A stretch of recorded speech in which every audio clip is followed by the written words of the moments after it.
크리스천이 휴거를 기다린다고요? 휴가 아니고요?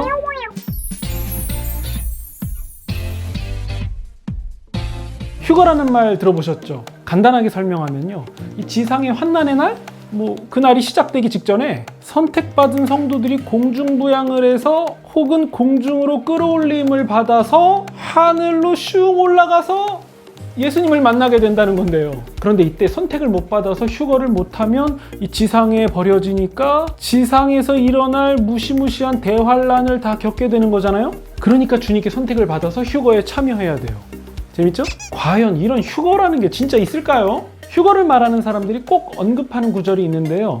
이 구절입니다. 두 사람이 밭을 갈고 있는데 한 사람은 데려감을 당하고 한 사람은 남겨짐을 당한다. 두 여자가 맷돌을 갈고 있는데 한 사람은 데려감을 당하고 한 사람은 남겨짐을 당한다. 그런데 휴거를 주장하는 사람들은요, 이 구절을 이런 식으로 이해해요. 두 사람이 밭을 갈고 있는데 그 중에 선택받은 사람은 갑자기 공중부양 휴거를 해서 예수님 품에 쏙 들어간다? 두 여자가 맷돌을 갈고 있는데 그 중에 선택받은 한 여자는 휴거를 받아서 슝 올라가서 예수님 품으로 쏙 들어간다? 그런데요, 이거 너무 지나친 상상력을 발휘한 거 아닙니까? 그 마태복음 24장을 한번 잘 읽어보세요. 거기 어디 공중부양한다는 말이 있습니까? 몸이 막 하늘로 슉 올라간대요? 아니면 문맥에서라도 간접적으로 그런 얘기를 하고 있습니까? 설마 데려감을 당한다라는 말을 자기 마음대로 공중부양이란 뜻으로 결정해버린 건 아니겠죠? 아니, 우리가 언제부터 데려간다라는 말을 공중부양으로 이해했나요? 그 마태복음 24장의 구절은요, 역사적으로 이미 과거에 일어나고 끝난 사건, 즉 주 70년경에 유대 성전 멸망 사건에 대한 묘사인 거지, 지금 우리에게 미래에 일어날 어떤 휴거를 말해주는 구절이 아니에요. 심지어 재밌는 거는요,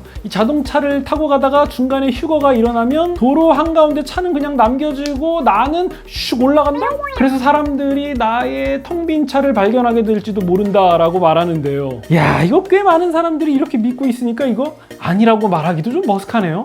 그래도 아닌 건 아니라고 단호하게 말씀드릴 수밖에 없습니다.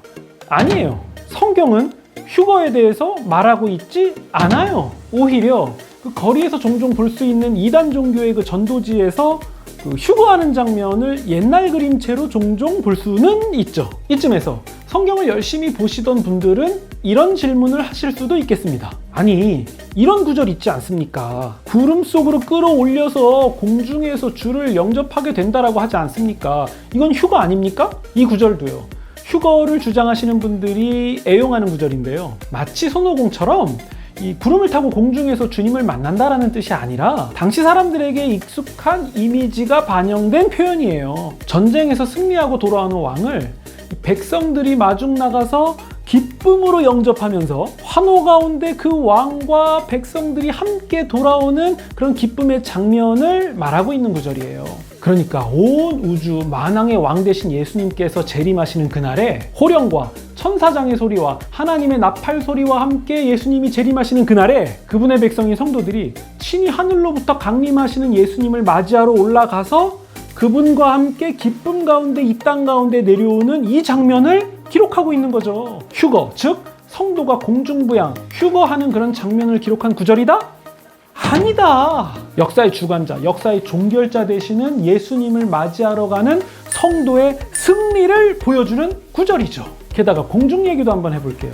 공중 권세 잡은 자라는 말 아시죠? 사탄을 뜻하잖아요. 예수님의 재림의 날에 바로 그 공중에서 재림하신 예수님과 영접하러 나온 백성들과 또 공중 권세 잡은 사탄이 만나는 상황이잖아요. 같은 공중이니까. 그 상황에서 과연 누구의 간담이 서늘해지겠습니까? 사탄이죠. 성도들은 팝콘이 필요한 상황 아니겠습니까? 그렇다면 이런 관점에서 볼 때 공중에서 주를 영접하게 된다라는 구절은 어떤 의미겠습니까? 이제 사탄의 세상은 나가리겠다라는 얘기인 거죠. 그러니까 데살로니가전서 4장 17절은 휴거를 주장하는 구절이다? 아니다! 역사의 종결자로 강림하시는 왕이신 예수 그리스도를 맞이할 자가 누구인가? 바로 성도들이다. 우리가 주와 항상 함께 있으리라. 곧 임마누엘의 성취, 바로 이 구절이죠. 휴거 못하면 무슨 대환난을 맞이한다느니 이런 얘기들은요, 요한계시록을 엉터리로 읽어서 발생하는 문제 같습니다. 휴거뿐만 아니라 무슨 666이 베리칩이니 무슨 코로나 백신이니 이런 얘기하는 거 보면요, 정말 마음이 아픕니다. 자, 이쯤에서 마무리. 이렇게 정리합시다. 성도가 기다리는 것은 휴거가 아니다. 성도가 기다리는 것은 예수님의 재림이다. 휴거를 기다릴 바엔 휴가를 기다려라. 끝! 휴거를 못해서 대환난을 당하는 게 아니라 이 휴가를 못 가는 게 대환난이죠.